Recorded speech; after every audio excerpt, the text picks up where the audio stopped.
Hi, hello, namaste friends. Welcome back to Raman Tutorials. Good evening everybody. ಎಲ್ರು ಹೇಗಿದ್ದೀರಾ? Hope so ಎಲ್ರೂ ಚೆನ್ನಾಗಿದ್ದೀರಾ ಅಂತ ಭಾವಿಸ್ತಾ ಇವತ್ತಿನ ನಮ್ಮ ಜಿಕೆ ತರಗತಿಯನ್ನ ಆರಂಭ ಮಾಡೋಣ. ಜಿಕೆ ತರಗತಿಯಲ್ಲಿ ಬಹಳ ಮುಖ್ಯವಾಗಿ ಕೆಲವೊಂದು ಜನರಲ್ ಸೈನ್ಸ್ ಸಂಬಂಧಪಟ್ಟಂತ ವಿಡಿಯೋಗಳನ್ನ ನಾನು ಮಾಡ್ತಾ ಇದ್ದೀನಿ. ಯಾಕೆ ಅದ್ರ ಮೇಲೆ ನಾವು ಫೋಕಸ್ ಮಾಡ್ಬೇಕು ಅನ್ನೋದನ್ನು ಕೂಡ ನಾನು ನಿಮಗೆ ಹೇಳಿದೀನಿ ಅಲ್ವಾ?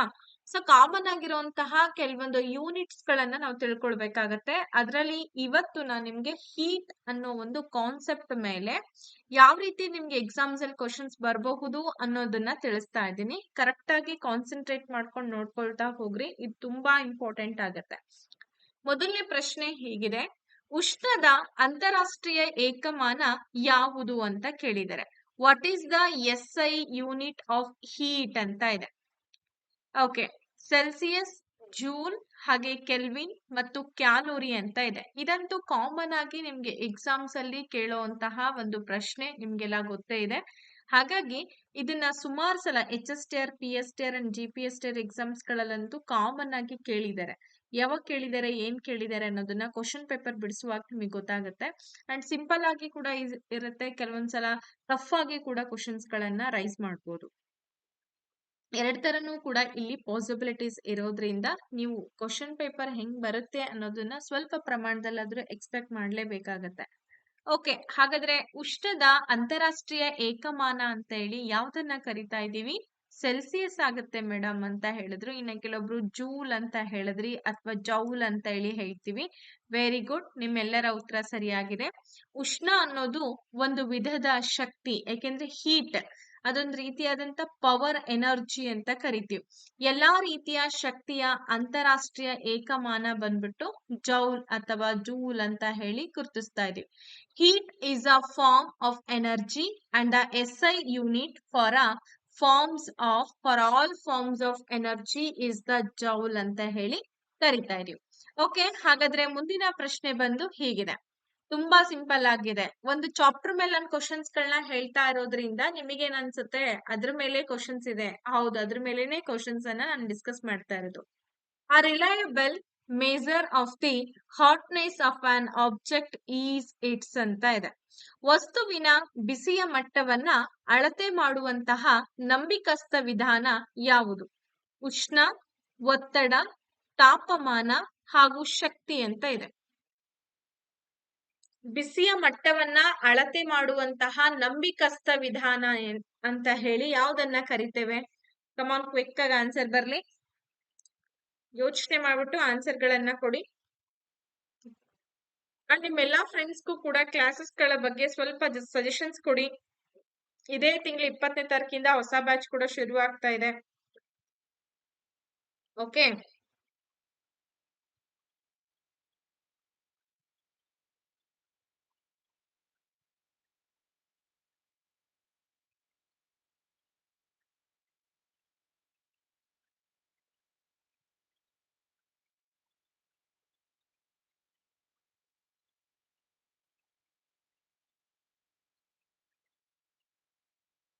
ಓಕೆ, ಇಲ್ಲಿ ಸರಿಯಾದ ಉತ್ತರ ಬಂದು ಆಲ್ಮೋಸ್ಟ್ ಎಲ್ಲರೂ ಕೂಡ ಉಷ್ಣ ಅಂತ ಹೇಳಿದ್ರಿ, ಒತ್ತಡ ಅಂತ ಹೇಳಿ ಹೇಳ್ತಾ ಇದ್ದೀರಾ. ತಾಪಮಾನ, ಟೆಂಪರೇಚರ್ ಅಂತ ಏನ್ ಹೇಳ್ತೀವಿ, ಇದು ಸರಿಯಾದಂತಹ ಉತ್ತರ.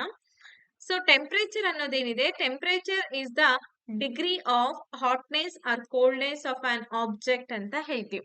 ಈ ತಾಪಮಾನ ಅನ್ನೋದೇನಿದೆ, ವಸ್ತುವಿನ ಬಿಸಿ ಅಥವಾ ತಂಪಿನ ಮಟ್ಟವನ್ನ ತಿಳಿಸ್ತಕ್ಕಂತ ಒಂದು ಅಳತೆಯ ಮಾಪನ ಅಂತ ಹೇಳಿ ಕೂಡ ನಾವು ತಾಪಮಾನವನ್ನ ಗುರುತಿಸ್ತಾ ಇದೀವಿ. ಅಂಡ್ ಮೂರನೇ ಪ್ರಶ್ನೆಗೆ ಬರೋಣ. ಕೆಳಗಿನವುಗಳಲ್ಲಿ ಯಾವುದು ಉಷ್ಣದ ಉತ್ತಮ ವಾಹಕ ಅಂತ ಹೇಳಿ ಕರಿತಾ ಇದೀವಿ? Which of the following is a good conductor of heat ಅಂತ ಹೇಳ್ತೀವಿ. ಜಿಕೆ ಅಂತ ಇರೋದ್ರಿಂದ ತುಂಬಾ ಡೆಪ್ತ್ ಅಲ್ಲಿ ತಿಳ್ಕೊಳ್ಬೇಕು, ತುಂಬಾ ಡೆಪ್ತ್ ಅಲ್ಲಿ ಓದ್ಕೊಳ್ಬೇಕು ಅನ್ನೋ ಅಗತ್ಯ ಏನಿರೋದಿಲ್ಲ. ಎಕ್ಸಾಮ್ಸ್ ಅಲ್ಲಿ ಈ ತರ ಕ್ವೆಶನ್ಸ್ ಗಳು ಬರುತ್ತೆ ಅನ್ನೋದು ನಾಲೆಡ್ಜ್ ಬೇಕಾಗ್ತದೆ. ಓಕೆ, ಪ್ಲಾಸ್ಟಿಕ್, ವುಡ್, ಐರನ್ ಹಾಗೆ ರಬ್ಬರ್ ಅಂತ ಇದೆ. ಹಾಗಾದ್ರೆ ಉಷ್ಣದ ಉತ್ತಮ ವಾಹಕ ಅಂತ ಹೇಳಿ ಯಾವ್ದನ್ನ ಕರಿತಾ ಇದೀವಿ? Which of the following is a good conductor of heat ಅಂತ ಇದೆ.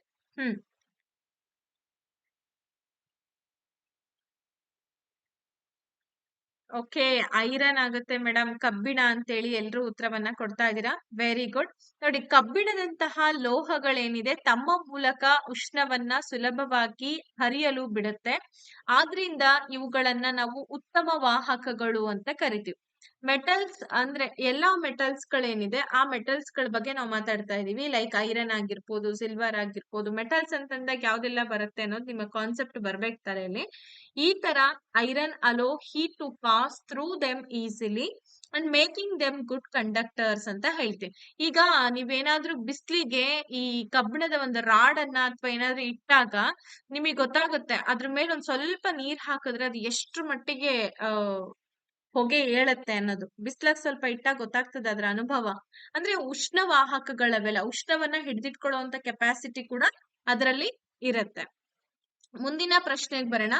ವಸ್ತುವಿನ ಬಿಸಿ ಭಾಗದಿಂದ ತಣ್ಣನೆಯ ಭಾಗಕ್ಕೆ ಉಷ್ಣವು ವರ್ಗಾವಣೆಯಾಗುವಾಗ ಪ್ರಕ್ರಿಯೆಯನ್ನ ಹೀಗೆ ಅಂತ ಕರಿತೀವಿ.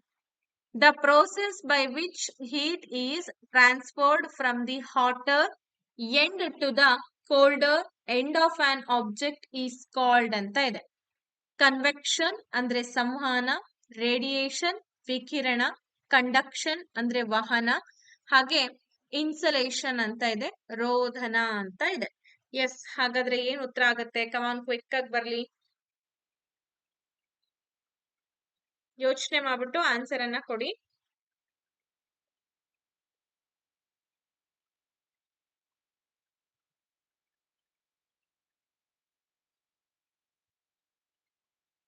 ಕಾನ್ಸಂಟ್ರೇಟ್ ಮಾಡ್ಬೇಕು. ಯಾಕೆಂದ್ರೆ ಎಕ್ಸಾಮ್ ಯಾವಾಗ ಬೇಕಿದ್ರು ಆಗ್ಲಿ, ಎಕ್ಸಾಮ್ ಬಗ್ಗೆ ನಾವು ತಲೆ ಕೆಡ್ಸ್ಕೊಳ್ಳೋದಕ್ಕಿಂತ ಮುಂಚೆ ನಾವ್ ಏನು ಮಾಡ್ತಾ ಇದ್ದೀವಿ, ಏನು ಓದ್ತಾ ಇದ್ದೀವಿ, ಎಷ್ಟ್ರ ಬಗ್ಗೆ ನಾವು ತಿಳ್ಕೊಳ್ಬೇಕು ಅನ್ನೋದು ಬಹಳ ಇಂಪಾರ್ಟೆಂಟ್.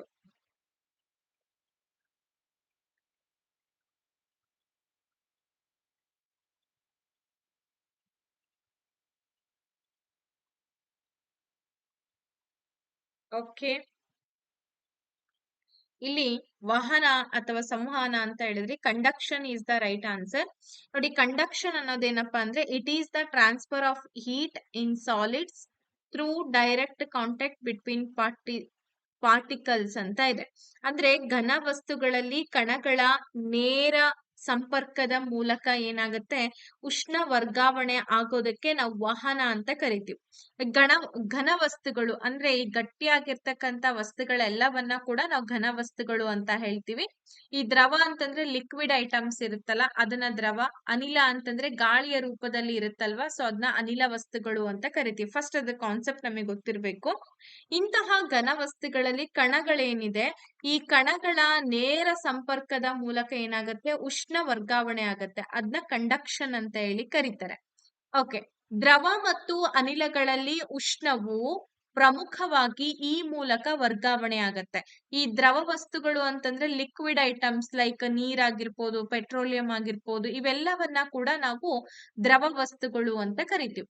ಅನಿಲ ಅಂದ್ರೆ ಗಾಳಿ, ಪವನ ಶಕ್ತಿ ಅಥವಾ ಈ ಗ್ಯಾಸ್ಗಳು ಮತ್ತೆ ಈ ದಹನ ಉರ್ದ ಮೇಲೆ ಬರ್ತಕ್ಕಂತ ಏನು ಹೊಗೆ ಇದೆ ಅದಾಗಿರ್ಬೋದು, ಇದೆಲ್ಲ ಅನಿಲಗಳು. ಈ ಇವುಗಳಲ್ಲಿ ಉಷ್ಣ ಪ್ರಮುಖವಾಗಿ ಯಾವುದ್ರ ಮೂಲಕ ವರ್ಗಾವಣೆ ಆಗತ್ತೆ? ವಹನ, ಸಂವಹನ, ವಿಕಿರಣ, ಘರ್ಷಣೆ ಅಂತ ಇದೆ. ಯಾವುದು ಉತ್ತರ? ಸರಿಯಾದಂತ ಉತ್ತರವನ್ನ ಕಮಾನ್ ಕ್ವಿಕ್ ಕೊಡಿ.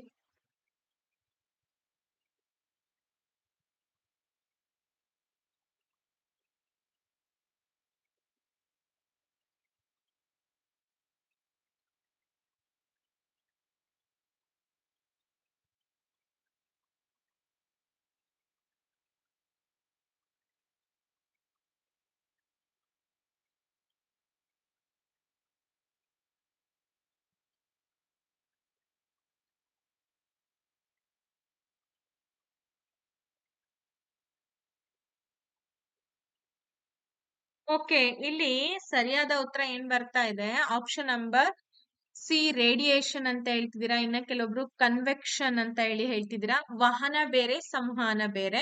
ಸೊ ಮಾಧ್ಯಮದ ಕಣಗಳ ಚಲನೆಯ ಮೂಲಕ ಉಷ್ಣ ವರ್ಗಾವಣೆ ಆಗೋದಕ್ಕೆ ನಾವು ಸಂವಹನ ಅಂತ ಕರಿತೀವಿ. ಅದು ದ್ರವ ಮತ್ತೆ ಅನಿಲ ವಸ್ತುಗಳಲ್ಲಿ ಉಷ್ಣ ಉಷ್ಣದ ಪ್ರಮಾಣ ಏನಾಗುತ್ತೆ ಸಂವಹನದ ಮೂಲಕ ವರ್ಗಾವಣೆ ಆಗುತ್ತೆ. ಹಾಗಾಗಿ ಅದನ್ನ ಕನ್ವೆಕ್ಷನ್ ಅಂತ ಹೇಳಿ ಕರಿತೀವಿ.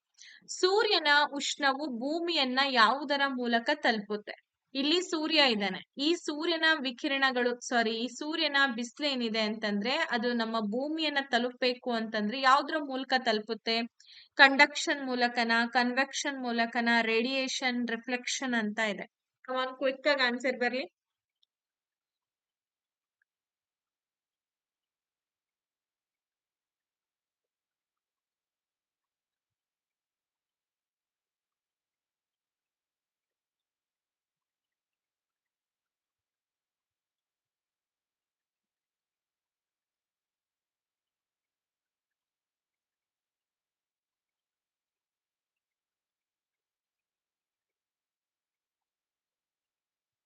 ಓಕೆ, ಏನಾಗಿದೆ ಉತ್ತರ?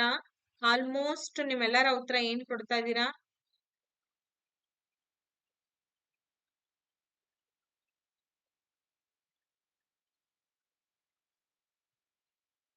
ಎಸ್, ಸರಿಯಾಗಿದೆ ಉತ್ತರ. ಆಲ್ಮೋಸ್ಟ್ ವಿಕಿರಣ ಅಂತ ಹೇಳಿ ಕೊಟ್ರಿ, ರೇಡಿಯೇಷನ್ ಅಂತ ಹೇಳಿ. Very good. ವಿಕಿರಣಕ್ಕೆ ಉಷ್ಣ ವರ್ಗಾವಣೆಗೆ ಯಾವುದೇ ಮಾಧ್ಯಮದ ಅಗತ್ಯ ಇರೋದಿಲ್ಲ. ಆದ್ರಿಂದ ಅದು ಶೂನ್ಯ ಪ್ರದೇಶದಲ್ಲೂ ಕೂಡ ಏನಪ್ಪಾ ಅಂದ್ರೆ ಚಲಿಸ್ತಾ ಇರುತ್ತೆ. ನೋಡಿ, radiation does not require a medium for heat transfer, which is why it can travel through the vacuum of space. ವಿಕಿರಣ ಅಂತಂದ್ರೆ ಈಗ ಸೂರ್ಯನ ಒಂದು ಸುತ್ತ ಏನಪ್ಪಾ ಅಂದ್ರೆ ವಿಕಿರಣಗಳು ಚಾಚ್ಕೊಂಡಿರತ್ತೆ ಅಲ್ವಾ? ಆ ವಿಕಿರಣ ನೇರವಾಗಿ ನಮ್ಮ ಭೂಮಿಯ ಮೇಲೆ ಬಿದ್ದು ನಮ್ಗೆ ಉಷ್ಣವನ್ನ ನೀಡುವಂತದ್ದು.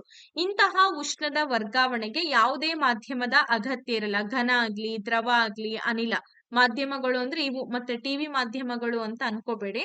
ಸೊ ಈ ರೀತಿಯಾದಂತಹ ಮಾಧ್ಯಮಗಳ ಅಗತ್ಯ ಇರೋದಿಲ್ಲ. ಅವು ಶೂನ್ಯ ಪ್ರದೇಶಗಳಲ್ಲೂ ಕೂಡ ವಿಕಿರಣಗಳು ಚಲಿಸ್ತಾ ಇರುತ್ತೆ ಅಂತ ಹೇಳಿ ಹೇಳ್ತಾರೆ. ಓಕೆ, ವೈದ್ಯಕೀಯ ತಾಪಮಾಪಕವು ಈ ವ್ಯಾಪ್ತಿಯ ತಾಪಮಾನವನ್ನ ಅಳತೆ ಮಾಡುತ್ತೆ. ಆ ಕ್ಲಿನಿಕಲ್ ಥರ್ಮೋಮೀಟರ್ ನೋಡಿ, ನಿನ್ನ ದೇಹದ ಉಷ್ಣಾಂಶ ಎಷ್ಟಿದೆ ಅಂತ ಹೇಳಿ ಕ್ಲಿನಿಕಲ್ ಥರ್ಮೋಮೀಟರ್ ನ ನಮ್ಮ ಬಾಯಿಯೊಳಗಿಟ್ಟು ನಮ್ಮ ದೇಹದಲ್ಲಿರುವಂತ ಉಷ್ಣಾಂಶವನ್ನ ಚೆಕ್ ಮಾಡ್ತಾರೆ, ಟೆಂಪರೇಚರ್ ಎಷ್ಟಿದೆ ಅಂತ ಹೇಳಿ. ಸೊ ಹಾಗಾದ್ರೆ ಈ ವ್ಯಾಪ್ತಿಯ ತಾಪಮಾನವನ್ನ ಅಳತೆ ಮಾಡುತ್ತೆ. ಎಷ್ಟು ವ್ಯಾಪ್ತಿ ಇರುತ್ತೆ? 0 degree Celsius to 100 degree Celsius, 35 degree Celsius to 42 degree Celsius, -10 degree Celsius to 110 degree Celsius, ಹಾಗೆ 32 degree Celsius to 45 degree Celsius ಅಂತ ಇದೆ. ಕಮಾನ್ ಕ್ವಿಕ್ ಆಗಿ ಆನ್ಸರ್ ಮಾಡಿ ನೋಡೋಣ.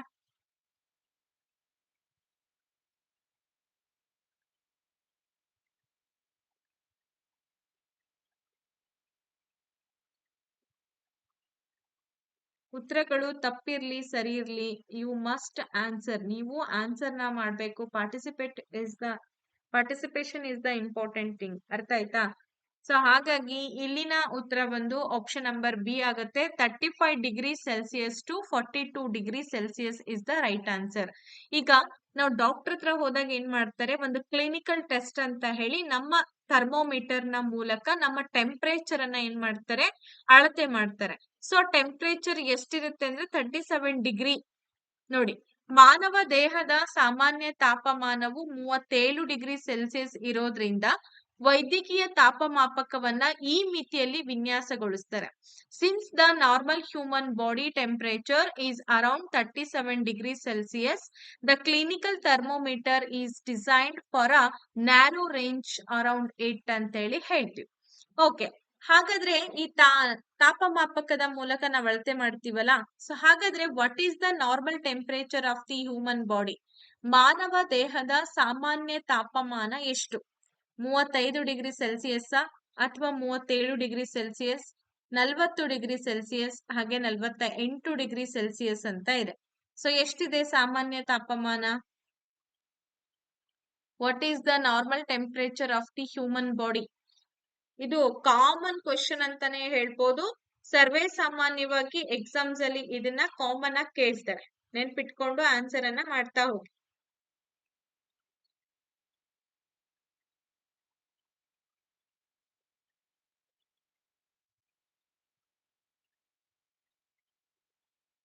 S, come on. Okay, option number 37 degree Celsius ಆಗುತ್ತೆ ಮೇಡಮ್ ಅಂತ ಹೇಳಿ ಉತ್ತರವನ್ನ ಕೊಡ್ತಾ ಇದ್ದೀರಾ. Very good answer. ನಿಮ್ಮ ಉತ್ತರ ಸರಿಯಾಗಿದೆ. 37 ಡಿಗ್ರಿ ಅಲ್ವಾ? 37 ಡಿಗ್ರಿ ಸೆಲ್ಸಿಯಸ್. ಆರೋಗ್ಯವಂತ ಮಾನವ ದೇಹದ ಸರಾಸರಿ ತಾಪಮಾನ ಬಂದು ಸುಮಾರು 37 ಡಿಗ್ರಿ ಸೆಲ್ಸಿಯಸ್ ಆಗಿರುತ್ತೆ ನೋಡಿ. ಹಾಗೆ the average healthy human body temperature is approximately 37 degree Celsius or 98.6 degree Fahrenheit ಅಂತ ಹೇಳಿ ಕರಿತೀವಿ. ಅರ್ಥ ಆಯ್ತಾ? ಅಷ್ಟು ಇರ್ಬೋದು ಅಥವಾ ಇಷ್ಟು ಇರ್ಬೋದು ಅಂತ ಹೇಳಿ ಹೇಳ್ತಾರೆ. ಫ್ಯಾರನ್ ಹೀಟ್ ಅಂತ ತಗೊಂಡಾಗ ಅಷ್ಟಿರುತ್ತೆ. ಇನ್ನ ನಾರ್ಮಲ್ ಟೆಂಪರೇಚರ್ ಅಂತ ಬಂದಾಗ 37 ಡಿಗ್ರಿ ಸೆಲ್ಸಿಯಸ್ ನಷ್ಟು ಉಷ್ಣಾಂಶ ನಮ್ಮ ಮಾನವ ದೇಹದಲ್ಲಿ ಇರ್ತದೆ. ಅದು ಆರೋಗ್ಯವಂತ ಮಾನವನ ಸ್ಥಿತಿ. Sea breeze blows during. ಸಮುದ್ರದ ಗಾಳಿ ಯಾವಾಗ ಬೀಸುತ್ತೆ? ಸೀ ಬ್ರೀಸ್ ಅಂತೇಳಿ ಕರಿತೀವಿ. ರಾತ್ರಿ, ಹಗಲು, only in winter, all the time ಅಂತ ಇದೆ. ಹಾಗಾದ್ರೆ ರಾತ್ರಿ ಬೀಸುತ್ತೋ, ಹಗಲ್ ಬೀಸುತ್ತೋ, ಅಥವಾ ಚಳಿಗಾಲದಲ್ಲಿ ಮಾತ್ರ ಬೀಸುತ್ತಾ, ಅಥವಾ ಎಲ್ಲಾ ಸಮಯದಲ್ಲೂ ಕೂಡ ಬೀಸುತ್ತಾ? ಎಸ್, ಕಮಾನ್, ಕ್ವಿಕ್ ಆಗಿ ಆನ್ಸರ್ ಬರ್ಲಿ.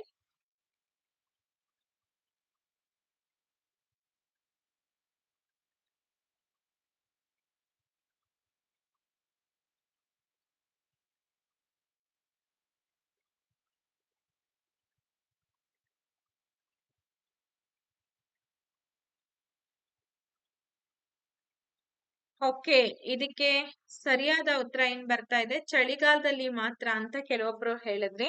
ಇನ್ನ ಹಗಲು is the right answer. Day ಅಂತ ನಾವೇನ್ ಹೇಳ್ತೀವಿ, ಇದಕ್ಕೆ ಉತ್ತರ ಸರಿಯಾಗಿದೆ, ಡೇ.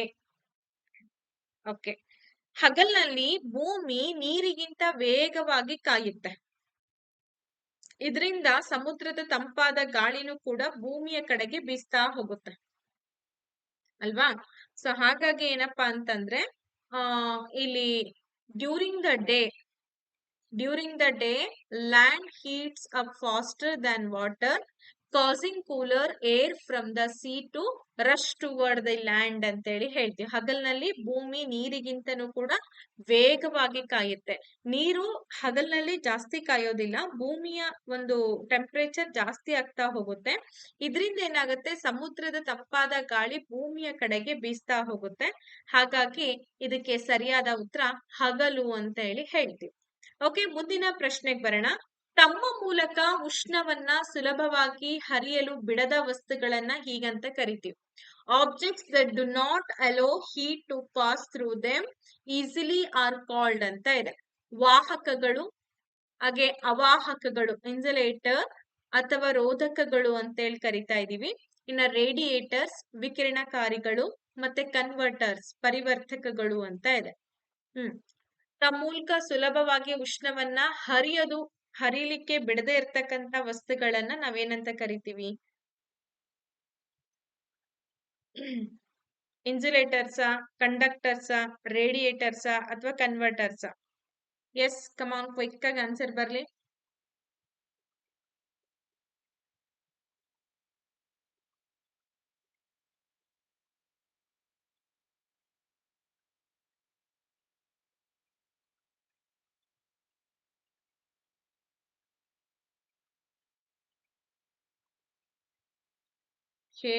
ಆಲ್ಮೋಸ್ಟ್ ನಿಮ್ಮೆಲ್ಲರ ಉತ್ತರ ಬಂದು ಇಲ್ಲಿ ಏನ್ ಹೇಳ್ತಾ ಇದ್ದೀರಾ, ಅರೆವಾಹಕಗಳು ಅಥವಾ ಅವಾಹಕಗಳು ಅಂತ ಇದೆ.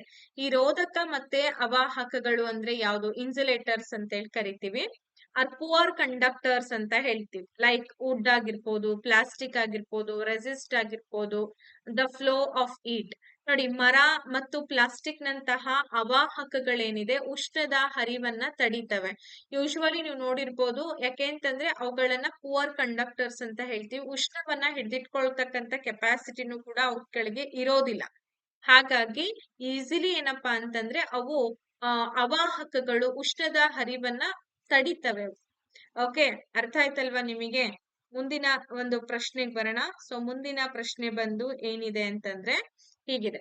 ಯಾವ ಬಣ್ಣವು ಹೆಚ್ಚು ಉಷ್ಣವನ್ನ ಹೀರಿಕೊಳ್ಳುತ್ತೆ? Which colour absorbs more heat ಅಂತ ಇದೆ. ಬಿಳಿ, ಯೆಲ್ಲೋ, ಕಪ್ಪು, ಹಾಗೆ ಗುಲಾಬಿ. ಉಷ್ಣವನ್ನ ಹೀರ್ಕೊಳ್ತಕ್ಕಂತ ಬಣ್ಣ ಯಾವುದು ಅಂತ ಕೇಳಿದಾರೆ. ನೋಡಿ, ಬೇಸಿಗೆಗಾಲದಲ್ಲಿ ಈ ಬಟ್ಟೆಗಳನ್ನ ಹಾಕೊಂಡ್ರೆ ಏನಾಗ್ತದೆ, ಸಿಕ್ಕಾಪಟ್ಟೆ ಹೀಟ್ ಅನ್ನ ಅಬ್ಸರ್ವ್ ಮಾಡುತ್ತೆ. ಆದ್ರೆ ಕೆಲವೊಂದೇನಪ್ಪಾ ಅಂತಂದ್ರೆ ಬಣ್ಣವನ್ನ ಕೆಲವೊಂದು ಬಣ್ಣವನ್ನ ಹಾಕೊಂಡಾಗ ಆ ಅಬ್ಸರ್ವೇಶನ್ ಇರಲ್ಲ, ಹೀಟ್ ಅಬ್ಸರ್ವ್ ಮಾಡಲ್ಲ, ಅಷ್ಟೊಂದು ಕಡಿಮೆ.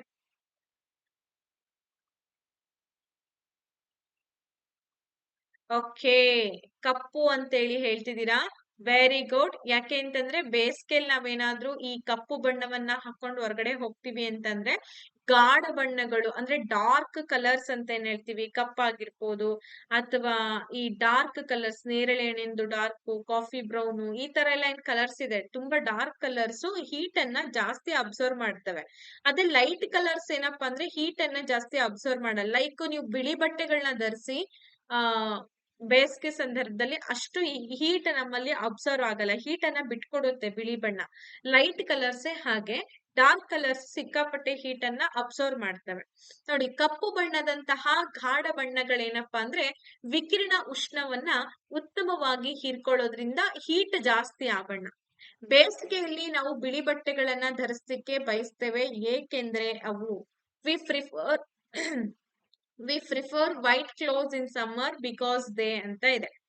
ದೇ ಅಬ್ಸಾರ್ವ್ ಮೋರ್ ಹೀಟ್, ಹೆಚ್ಚು ಉಷ್ಣವನ್ನ ಹೀರಿಕೊಳ್ಳುತ್ತವೆ, ಹೆಚ್ಚಿನ ಉಷ್ಣವನ್ನ ಪ್ರತಿಫಲಿಸುತ್ತವೆ, reflect most of the heat, look stylish, stylish ಆಗಿ ಕಾಣುತ್ತೆ, ದೇ ಆರ್ ಥಿಕ್, ದಪ್ಪವಾಗಿರುತ್ತೆ ಅಂತ ಇದೆ. ಸೊ ಏನ್ ಉತ್ತರ ಆಗುತ್ತೆ? ಕಮಾನ್, ಕ್ವಿಕ್ ಆಗಿ ಬರ್ಲಿ ಆನ್ಸರು.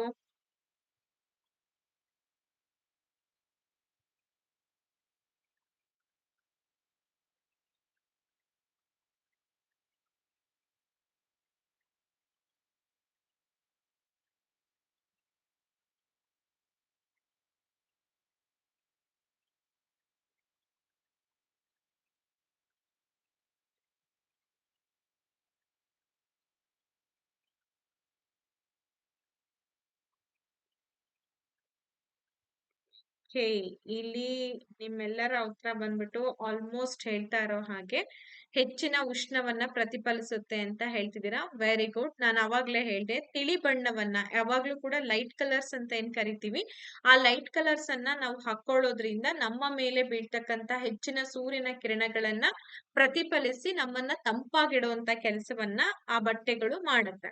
ಓಕೆ, ಮುಂದಿನ ಪ್ರಶ್ನೆಗೆ ಹೋಗೋಣ. ಮುಂದಿನ ಪ್ರಶ್ನೆನೂ ಕೂಡ ಬಹಳ ಇಂಪಾರ್ಟೆಂಟ್ ಆಗಿರುವಂತ ಪ್ರಶ್ನೆ ಇದು. The range of a laboratory thermometer is usually ಅಂತ ಇದೆ. ಪ್ರಯೋಗಾಲಯದ ತಾಪಮಾಪಕದ ವ್ಯಾಪ್ತಿಯು ಸಾಮಾನ್ಯವಾಗಿ ಎಷ್ಟಿರುತ್ತೆ? 35 degree Celsius to 42 degree Celsius, 0 degree Celsius to 100 degree Celsius, ಹಾಗೆ -10 degree Celsius to 110 degree Celsius, ಹಾಗೆ 32 degree Fahrenheit to 212 degree Fahrenheit ಅಂತ ಇದೆ. ಹಾಗಾದ್ರೆ ಒಂದು ಪ್ರಯೋಗಾಲಯವನ್ನ, ಒಂದು ಲ್ಯಾಬೋರೇಟರಿ ಇರುತ್ತೆ. ಸೊ ಆ ಲ್ಯಾಬೋರೇಟರಿಯಲ್ಲಿ ಥರ್ಮೋಮೀಟರ್ಗೆ ಯೂಶುವಲಿ ಎಷ್ಟು ವ್ಯಾಪ್ತಿ ಇರ್ತದೆ? ದ ರೇಂಜ್ ಎಷ್ಟಿರುತ್ತೆ? ರೇಂಜು ಕಮಾನ್, ಕ್ವಿಕ್ ಆಗಿ ಆನ್ಸರ್ ಬರ್ಲಿ.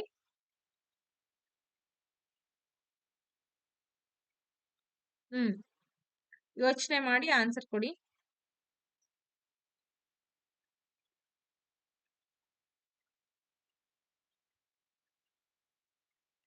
ಓಕೆ, ಆಲ್ಮೋಸ್ಟ್ ನಿಮ್ಮೆಲ್ಲರ ಉತ್ತರ option number C, -10 degree Celsius to 110 degree Celsius ನಷ್ಟು ಇರುತ್ತೆ. ವೈಜ್ಞಾನಿಕ ಪ್ರಯೋಗಗಳನ್ನ ಮಾಡ್ಬೇಕು ಅನ್ನೋ ಸಂದರ್ಭದಲ್ಲಿ ಅಲ್ಲಿನ ತಾಪಮಾನ ಎಷ್ಟಿರುತ್ತೆ ಗೊತ್ತಾ? ವ್ಯಾಪಕ ಶ್ರೇಣಿಯ ತಾಪಮಾನವನ್ನ ಅಳತೆ ಮಾಡ್ಲಿಕ್ಕೆ ಪ್ರಯೋಗಾಲಯದ ತಾಪಮಾಪಕಗಳನ್ನ ಬಳಕೆ ಮಾಡ್ತಾರೆ. Laboratory thermometers are used to measure a wide range of temperatures in scientific experiments. ಏನಾದ್ರೂ ವೈಜ್ಞಾನಿಕವಾಗಿ ಪ್ರಯೋಗಗಳನ್ನ ಮಾಡ್ತಾ ಇದ್ದಾರೆ ಅಂತಂದ್ರೆ ಅಲ್ಲಿ ಯೂಶುವಲಿ ವ್ಯಾಪಕ ಶ್ರೇಣಿಯ ತಾಪಮಾನವನ್ನ ಅವರು ಬಳಕೆ ಮಾಡ್ತಾರೆ. ಅರ್ಥ ಆಯ್ತಾ? ಸೊ ಇಂತಹ ಒಂದು ತಾಪಮಾನವನ್ನ ಅಳತೆ ಮಾಡ್ಲಿಕ್ಕೆ ತಾಪಮಾಪಕಗಳನ್ನ ಕೂಡ ಅಲ್ಲಿ ಬಳಕೆ ಮಾಡ್ತಾರೆ. ಇನ್ನ ಮುಂದಿನ ಪ್ರಶ್ನೆಗೆ ಹೋಗೋಣ. ಅವಾಗ್ಲೇ ಸಾಗರದ ಗಾಳಿ ಬಗ್ಗೆ ನೋಡಿದ್ವಿ. ಈಗ ಭೂಗಾಳಿಯು ಎಲ್ಲಿಂದ ಬೀಸುತ್ತೆ? ಲ್ಯಾಂಡ್ ಬ್ರೀಸ್ ಬ್ಲೋಸ್ ಫ್ರಾಮ್ ಅಂತ ಇದೆ. ಭೂಮಿಯಿಂದ ಸಮುದ್ರಕ್ಕೆ, ಸಮುದ್ರದಿಂದ ಭೂಮಿಗೆ, ಉತ್ತರದಿಂದ ದಕ್ಷಿಣಕ್ಕೆ, ಹಾಗೆ ಎತ್ತರದಿಂದ ಕೆಳಕ್ಕೆ ಅಂತ ಇದೆ. ಸಮುದ್ರದ ಗಾಳಿ ಎಲ್ಲಿಂದ ಬೀಸುತ್ತೆ ಅಂತ ನಮ್ಗೆ ಆಗ್ಲೇ ಗೊತ್ತಾಯ್ತು. ಈಗ ಭೂಗಾಳಿ ಎಲ್ಲಿಂದ ಬೀಸುತ್ತೆ ಅಂತ ಪ್ರಶ್ನೆ ಇದೆ. ಕಮಾನ್, ಕ್ವಿಕ್ ಆಗಿ ಆನ್ಸರ್ ಬರ್ಲಿ. ಅಂಡ್ ನೀವೆಲ್ಲ ಏನ್ ಗೊತ್ತಾ, ಹೆಚ್ಚು ಫೋಕಸ್ ಮಾಡ್ಬೇಕು, ಹೆಚ್ಚು ಕಾನ್ಸಂಟ್ರೇಷನ್ ಕೊಟ್ಟಾಗ ಮಾತ್ರ ವಿಷಯಗಳ ತಾತ್ಪರ್ಯ ಅರ್ಥ ಆಗ್ತದೆ. ಜಿಕೆ ಅಂತಂದಾಗ ಇದಕ್ಕೆ ನೀವು ಆದಷ್ಟು ವಿಚಾರಗಳಷ್ಟೇ ನಿಮ್ಮ ತಲೆಯಲ್ಲಿ ಇರ್ಬೇಕು. ಹೆಚ್ಚುವರಿ ಕನ್ಫ್ಯೂಸ್ ಮಾಡ್ಕೊಂಡು ಹೆಚ್ಚುವರಿ ನಾವು ಅದ್ರಲ್ಲಿ ಇನ್ವಾಲ್ವ್ ಆಗೋದು ಸ್ವಲ್ಪ ಕಷ್ಟನೇ ಇಲ್ಲಿ. ಯಾಕೆಂದ್ರೆ ಒಂದೇ ವಿಷಯಗಳಿರಲ್ಲ. ನಿಮ್ ಸಬ್ಜೆಕ್ಟ್ಸ್ ಅಂತಂದ್ರೆ ಒಂದೇ ವಿಷಯಗಳಿರುತ್ತೆ, ನೀವು ಅದಕ್ಕೆ ಹೆಚ್ಚಿನ ಫೋಕಸ್ ಮಾಡ್ತಾ ಹೋಗ್ಬೋದು. ಬಟ್ ಇಲ್ಲಿ ಹಂಗಾಗಲ್ಲ ಅಲ್ವೇನ್ರಿ? ಓಕೆ, ಕಮಾನ್, ಕ್ವಿಕ್ ಆಗಿ ಆನ್ಸರ್ ಬರ್ಲಿ.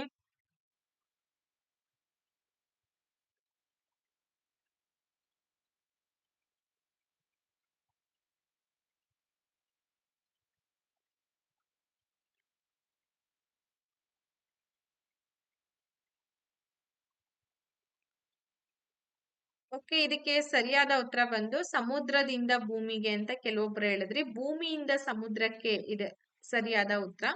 ಸೊ ಭೂಮಿಯಿಂದ ಸಮುದ್ರಕ್ಕೆ ಅಂದ್ರೆ ಲ್ಯಾಂಡ್ ಟು ಸಿ ಅಂತ ಹೇಳ್ತೀವಿ. At night land cools down faster than water and the air moves from the cooler land to the warmer sea ಅಂತ ಇದೆ.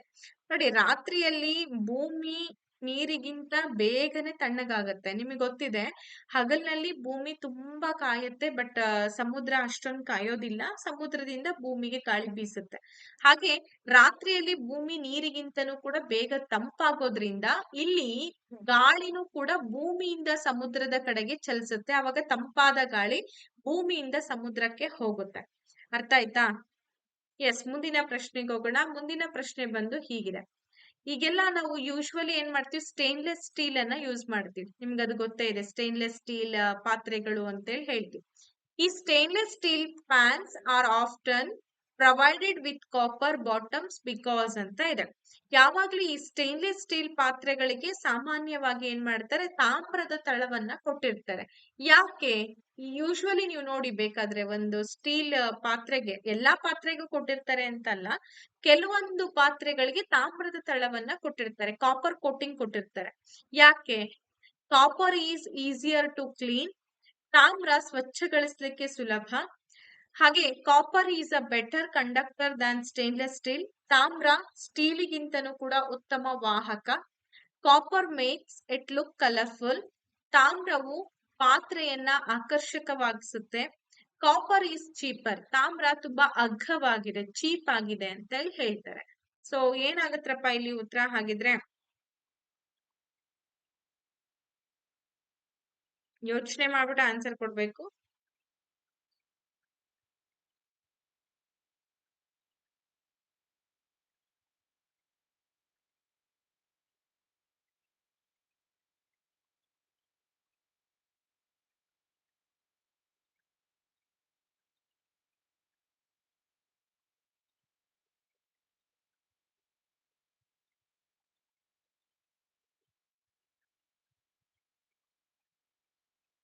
ಎಸ್, ಇದಕ್ಕೆ ಸರಿಯಾದ ಉತ್ತರ ನೀವೆಲ್ಲರೂ ಹೇಳ್ದ ಹಾಗೇನೆ copper is a better conductor than stainless steel. ಅಂದ್ರೆ ತಾಮ್ರ ಏನಿದೆ, ಸ್ಟೀಲ್ ಗಿಂತ ಅತ್ಯಂತ ವೇಗವಾಗಿ ಉಷ್ಣವನ್ನ ವರ್ಗಾವಣೆ ಮಾಡುತ್ತೆ. ಇದರಿಂದ ಅಡುಗೆ ಬೇಗನೆ ಮತ್ತೆ ಸಮನಾಗಿ ಆಗುತ್ತೆ ಅನ್ನೋ ಉದ್ದೇಶಕ್ಕೋಸ್ಕರ ಈ ಸ್ಟೇನ್ಲೆಸ್ ಸ್ಟೀಲ್ ಕೆಳಗಡೆ ಏನ್ ಮಾಡ್ತಾರೆ ಅಂತಂದ್ರೆ ಕಾಪರ್ ಕೋಟಿಂಗ್ ಅನ್ನ ಕೊಟ್ಟಿರ್ತಾರೆ. ಯೂಶ್ವಲಿ ಎಲ್ಲಾ ಪಾತ್ರೆಗೂ ಇರೋದಿಲ್ಲ, ನಾನು ಹೇಳ್ದ ಹಾಗೆ ಕೆಲವೊಂದು ಪಾತ್ರೆಗಳಿಗೆ ಮಾತ್ರ ಏನ್ ಮಾಡ್ತಾರೆ, ಆ ಕೋಟಿಂಗ್ ಅನ್ನ ಕೊಟ್ಟಿರ್ತಾರೆ. The transfer of heat by radiation, ವಿಕಿರಣದ ಮೂಲಕ ಉಷ್ಣ ವರ್ಗಾವಣೆಗೆ ಯಾವುದರ ಅಗತ್ಯವಿದೆ? ಇಟ್ ರಿಕ್ವೈರ್ಸ್ ಏರ್, ಅಂದ್ರೆ ಗಾಳಿಯ ಅಗತ್ಯ ಇದೆನಾ, ಅಥವಾ ಘನ ಮಾಧ್ಯಮದ ಅಗತ್ಯತೆ ಇದೆ? Requires a solid medium, does not require any medium, ಯಾವುದೇ ಮಾಧ್ಯಮದ ಅಗತ್ಯವಿಲ್ಲ. It is only possible in water, ನೀರಿನಲ್ಲಿ ಮಾತ್ರ ಸಾಧ್ಯ ಅಂತ ಇದೆ. ಹಾಗಾದ್ರೆ the transfer of heat by radiation ಅಂತ ಕೇಳಿದ್ದಾರೆ. ವಿಕಿರಣದ ಮೂಲಕ ಉಷ್ಣ ವರ್ಗಾವಣೆ ಆಗ್ಬೇಕು ಅಂತಂದ್ರೆ ಯಾವ್ದಾದ್ರೂ ಮಾಧ್ಯಮದ ಅಗತ್ಯ ಇದೆನಾ? ಅವಾಗ್ಲೇ ನಾನು ನಿಮಗೆ ಹೇಳ್ದೆ, it does not require any medium, ಯಾವುದೇ ಘನ, ದ್ರವ, ಅನಿಲಗಳ ಯಾವುದೇ ಮಾಧ್ಯಮದ ಅಗತ್ಯ ಇಲ್ಲ. ಯಾಕೆ ಅಂತಂದ್ರೆ ವಿಕಿರಣ ಏನಪ್ಪಾ ಅಂದ್ರೆ ವಿದ್ಯುತ್ ಕಾಂತೀಯ ಅಲೆಗಳನ್ನ ಒಳಗೊಂಡಿರುತ್ತೆ. ಸೊ ಅದು ಶೂನ್ಯದಲ್ಲೂ ಕೂಡ ಚಲಿಸುವಂತಹ ಶಕ್ತಿ ಅದಕ್ಕೆ ಇದೆ. ವೈ ಈಸ್ ದೇರ್ ಆ kink in a clinical thermometer? ನೋಡಿ, ವೈದ್ಯಕೀಯ ತಾಪಮಾಪಕದಲ್ಲಿ ಸಣ್ಣ ತಿರುವು ಏಕೆ ಇರುತ್ತೆ? ಅದನ್ನ ಸುಂದರಗೊಳಿಸ್ಲಿಕ್ಕೆ ಪಾದರಸದ ಮಟ್ಟವು ತನ್ನಷ್ಟಕ್ಕೆ ತಾನು ಇಳಿಯದಂತೆ ಪಡಿಲಿಕ್ಕೆ, ಹಾಗೆ ಅದರ ವ್ಯಾಪ್ತಿಯನ್ನ ಹೆಚ್ಚಿಸಲಿಕ್ಕೆ, ಅದನ್ನ ಸುಲಭವಾಗಿ ಬಡಿಲಿಕ್ಕೆ ಅಂತ ಇದೆ. To make it look beautiful, to prevent mercury level from falling on its own, to increase its range, to break the thermometer easily ಅಂತ ಇದೆ. ಕಮಾನ್ ಕ್ವಿಕ್ ಆಗಿ ಆನ್ಸರ್ ಬರ್ಲಿ ಹಾಗಿದ್ರೆ.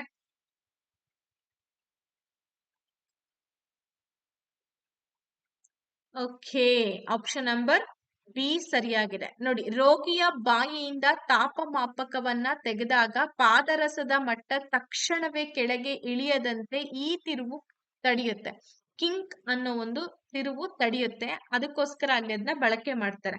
The kink prevents mercury from flowing back into the bulb immediately after being removed from the patient's mouth. ಹಾಗಾಗಿ kink ಅನ್ನ use ಮಾಡ್ತಾರೆ. Okay, ಈ ಕೆಳಗಿನವುಗಳಲ್ಲಿ ಯಾವುದು ಅವಾಹಕಕ್ಕೆ ಉದಾಹರಣೆ ಆಗಿದೆ? Which of the following is an example of an insulator ಅಂತ ಇದೆ. ಅಲ್ಯೂಮಿನಿಯಂ, ತಾಮ್ರ, ಗಾಳಿ, ಹಾಗೇನೆ ಬೆಳ್ಳಿ ಅಂತ ಇದೆ. ಏನ್ ಉತ್ತರ ಆಗುತ್ತೆ? ಕಮಾನ್ ಕ್ವಿಕ್ ಆಗಿ ಬರ್ಲಿ ಆನ್ಸರು. ಅಲ್ಯೂಮಿನಿಯಂ, ತಾಮ್ರ, ಗಾಳಿ ಹಾಗೂ ಬೆಳ್ಳಿ ಯಾವುದು ಅವಾಹಕಕ್ಕೆ ಉದಾಹರಣೆ ಆಗಿದೆ? ಎಸ್, ಸರಿ ಇದೆ. ಗಾಳಿ ಅಂತ ಯಾರೆಲ್ಲ ಹೇಳಿದ್ರಿ? ಸರಿ ಇದೆ. ಗಾಳಿ ಏನಪ್ಪಾ ಅಂದ್ರೆ ಉಷ್ಣದ ದುರ್ಬಲ ವಾಹಕ, ಯಾಕೆಂದ್ರೆ ಉಷ್ಣವನ್ನ ಅದು ಹೀರ್ಕೊಳ್ಳೋದಿಲ್ಲ. ಉಣ್ಣೆಯ ಬಟ್ಟೆಗಳು ಗಾಳಿಯನ್ನ ಹಿಡಿದಿಟ್ಕೊಳ್ಳೋದ್ರ ಮೂಲಕ ತಮ್ಮನ್ನ ಬೆಚ್ಚಗಿಡತ್ತೆ, ನಿಮಗೆ ಯೂಶ್ವಲಿ ಗೊತ್ತೇ ಇದೆ ಅಲ್ವಾ? ಹಾಗಾಗಿ ಏನಪ್ಪಾ ಅಂತಂದ್ರೆ ಇದು poor conductor of the heat ಅಂತ ಹೇಳಿ ಕರಿತೀವಿ. ಇನ್ಸುಲೇಟರ್ ಅವಾಹಕ ಅಂತ ಹೇಳ್ತೀವಿ, ವಾಹಕನೂ ಅಲ್ಲ, ಇದು ಅವಾಹಕ. ಓಕೆ, ಇದಂತೂ ಈಸಿ ಇದೆ, ಗೊತ್ತಾಯ್ತು. ಯಾಕೆಂದ್ರೆ ಕೆಲವೊಂದನ್ನ ನಿಮಗೆ ಹೇಳೋ ಅಗತ್ಯ ಇರಲ್ಲ, ಸೊ ಹಂಗಾಗಿ ನಾನು ಅದನ್ನ ಸ್ಕಿಪ್ ಮಾಡಿರ್ತೀನಿ ಅಷ್ಟೇ. ಈ ಕೆಳಗಿನ ಯಾವ ಪ್ರಕ್ರಿಯೆಯಲ್ಲಿ ಉಷ್ಣ ವರ್ಗಾವಣೆಗೆ ಮಾಧ್ಯಮದ ಅಗತ್ಯವಿಲ್ಲ? ಸೇಮ್ ಕ್ವಶನ್ ಬಂದಿದೆ. ವಹನ, ಸಂವಹನ, ವಿಕಿರಣ, ಮೇಲಿನ ಎಲ್ಲವೂ ಅಂತ ಇದೆ. ಏನಾಗುತ್ತೆ ಉತ್ತರ? No medium is required for transfer of heat by the process of ಅಂತ ಇದೆ. ಸೊ ಇಲ್ಲಿವರೆಗೂ ಏನೇನೆಲ್ಲ ಕ್ವಶನ್ಸ್ ಗಳನ್ನ ಡಿಸ್ಕಸ್ ಮಾಡಿದ್ವಲ್ಲ, ಇದೆಲ್ಲವೂ ಕೂಡ ಯಾವ್ದಕ್ ಸಂಬಂಧಪಟ್ಟಿದೆ? GK ಪಾಯಿಂಟ್ ಅಲ್ಲಿ ಬರ್ತಕ್ಕಂತ ಜನರಲ್ ಸೈನ್ಸ್ ಅಂತ ನಾವೇನು ಓದ್ತೀವಿ, ಅಲ್ಲಿನೂ ನಾವು ಜಿಯೋಗ್ರಫಿ ಬಯಾಲಜಿಗೆ ಸಂಬಂಧಪಟ್ಟಂಗೆ ಇನ್ನು ಏನು ಓದಿಲ್ಲ, ಕೆಮಿಸ್ಟ್ರಿಗೆ ಸಂಬಂಧಪಟ್ಟಂಗೆ ಇನ್ನು ಓದ್ಕೊಳ್ಬೇಕು, ಎಲ್ಲವೂ ಇದೆ. ಹಾಗಾಗಿ ಇಲ್ಲಿ ನಾನು ಒಂದೊಂದೊಂದೊಂದೊಂದೊಂದು ಆಯ್ಕೆ ಮಾಡಿ ನಿಮಗೆ ತಗೊಳ್ತಾ ಇರೋದು. ಎಲ್ಲವೂ ಇಂಪಾರ್ಟೆಂಟ್ ಯಾವ್ಯಾವ್ದಿದೆ ಅದನ್ನ ತಗೊಂಡು ನಿಮ್ ಜೊತೆ ಡಿಸ್ಕಷನ್ ಮಾಡ್ತಾ ಇದ್ದೀನಿ. ಕಂಪ್ಲೀಟ್ ಕಾನ್ಸಂಟ್ರೇಷನ್ ಕೊಡ್ಬೇಕು. ಇದು ನನಗಿಲ್ಲ ನಿನಗಿಲ್ಲ ಅಂತ ನೆಗ್ಲೆಕ್ಟ್ ಮಾಡಿದ್ರೆ ಮುಂದೆ ಎಕ್ಸಾಮ್ಸ್ ಅಲ್ಲಿ ಈ ರೀತಿ ಕ್ವಶನ್ಸ್ ಬಂದ್ರೆ ಡೆಫಿನೆಟ್ಲಿ ಯಾರೇನು ಕೂಡ ಮಾಡಕ್ ಆಗಲ್ಲ. ಎಸ್, ವಿಕಿರಣ, ರೇಡಿಯೇಷನ್ ಅಂತ ಹೇಳಿ ಹೇಳ್ತಿದ್ದೀರಾ. ವೆರಿ ಗುಡ್, ಸರಿಯಾಗಿದೆ ನಿಮ್ಮೆಲ್ಲರ ಉತ್ತರ. ಹಾಗಾದ್ರೆ ಇವತ್ತಿನ ತರಗತಿಯಲ್ಲಿ ಸುಮಾರು ಒಂದು 20 ಕ್ವಶನ್ಸ್ ಗಳನ್ನ ಡಿಸ್ಕಷನ್ ಮಾಡಿದ್ದಾಯ್ತು. ಹೋಪ್ಸೋ ಒಂದಷ್ಟು ಮಾಹಿತಿಗಳು, ಒಂದಷ್ಟು ವಿಚಾರಗಳನ್ನ ತಿಳ್ಕೊಂಡಿದ್ದೀರಾ ಅಂತ ಭಾವಿಸ್ತಾ ಇವತ್ತಿನ ಈ ತರಗತಿಯನ್ನ ಮುಗಿಸೋಣ. ಅಂಡ್ ಮುಂದಿನ ತರಗತಿಯಲ್ಲಿ ಮತ್ತಷ್ಟು ಹೊಸ ಹೊಸ ವಿಚಾರಗಳ ಬಗ್ಗೆ ತಿಳ್ಕೊಳ್ಳುವಂತ ಪ್ರಯತ್ನ ಮಾಡೋಣ ಅಂತ ಹೇಳ್ತಾ ಥ್ಯಾಂಕ್ ಯು, ಧನ್ಯವಾದಗಳು, ಟೇಕ್ ಕೇರ್, ಬಾಯ್ ಬಾಯ್.